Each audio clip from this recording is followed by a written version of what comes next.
Assalamualaikum warahmatullahi wabarakatuh. Kami dari kelompok 3 kelas biologi A semester 4. Di sini kami akan menjelaskan mengenai ekosistem gurun.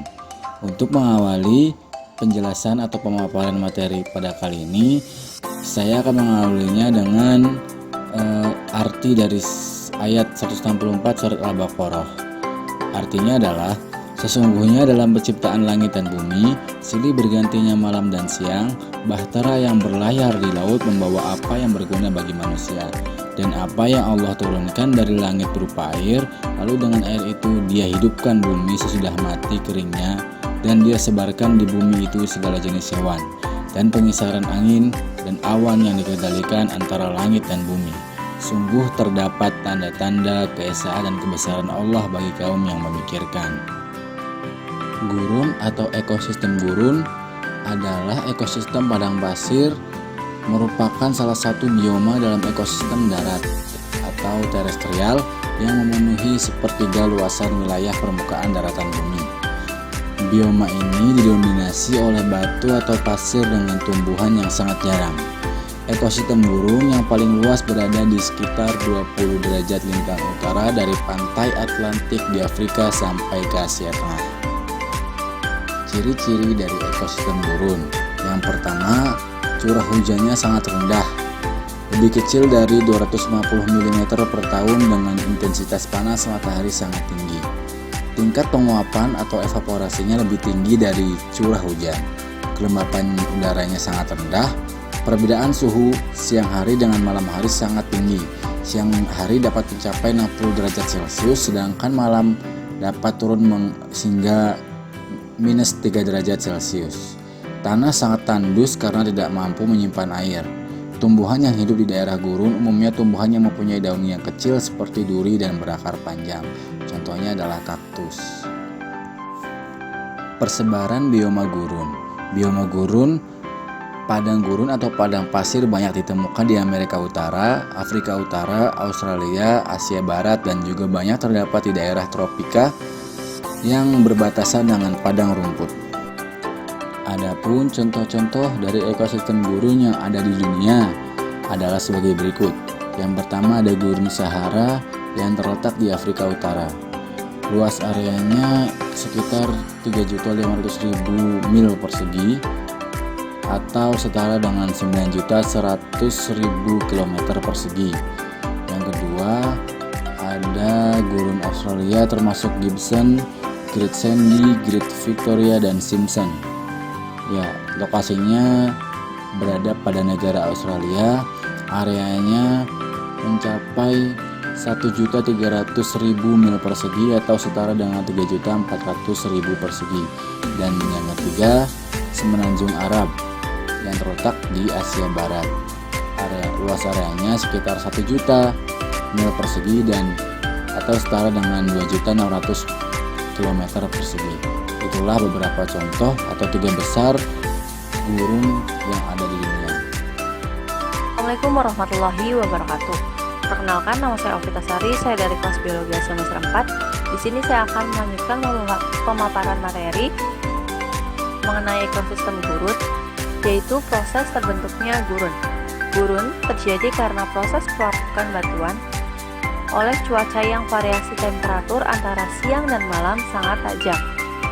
Batuan yang menjadi sangat panas pada siang hari kemudian menyusut dan pecah menjadi pasir karena suhu yang sangat dingin pada malam hari.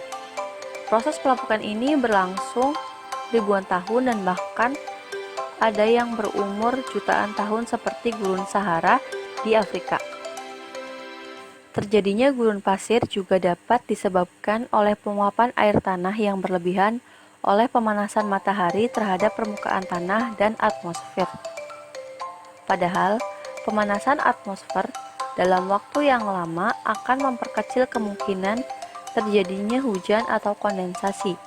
Jika itu berlanjut, maka tanah pun akan menjadi gersang dan kemudian terciptalah gurun pasir.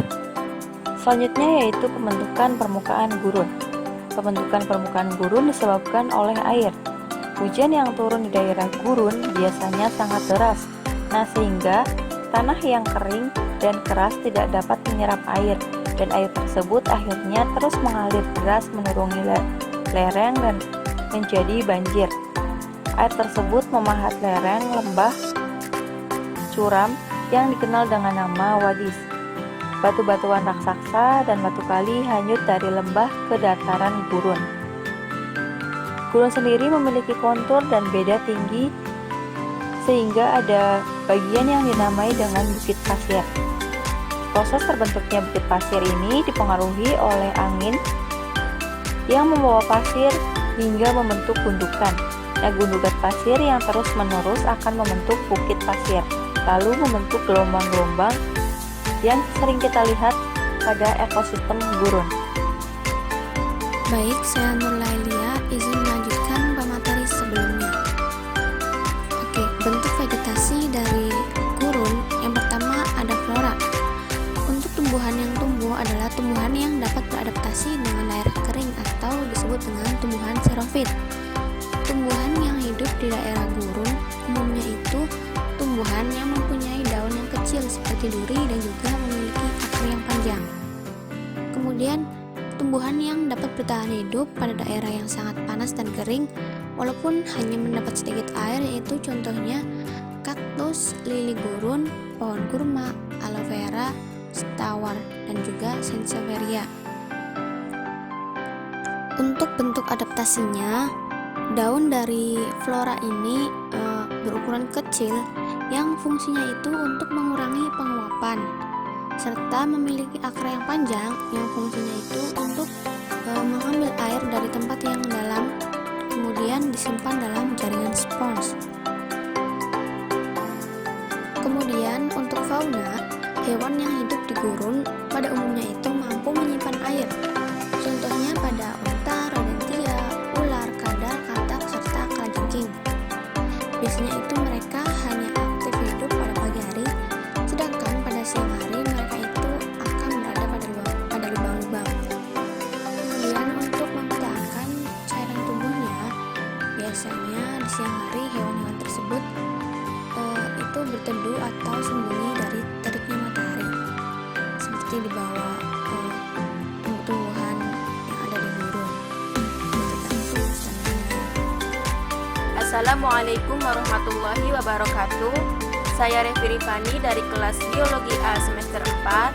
Di sini saya akan melanjutkan memaparkan mengenai ekosistem gurun, di mana jenis-jenis gurun.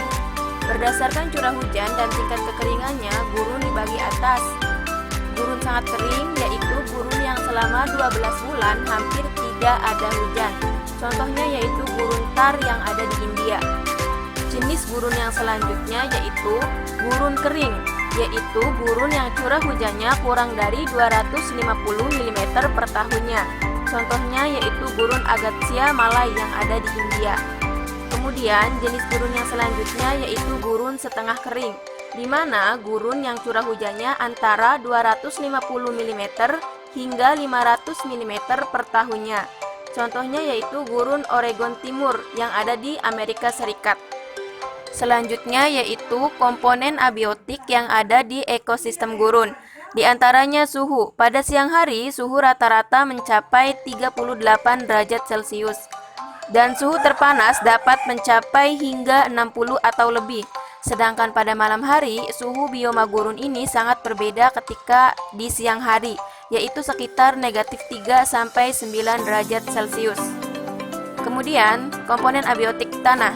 Dengan suhu yang sangat panas serta curah hujan yang sangat pendek, membuat daratan tanahnya ini pada bioma gurun sangat kering dengan tekstur berpasir atau berbatu. Kemudian air. Keadaan air pada bioma ini sangat minim.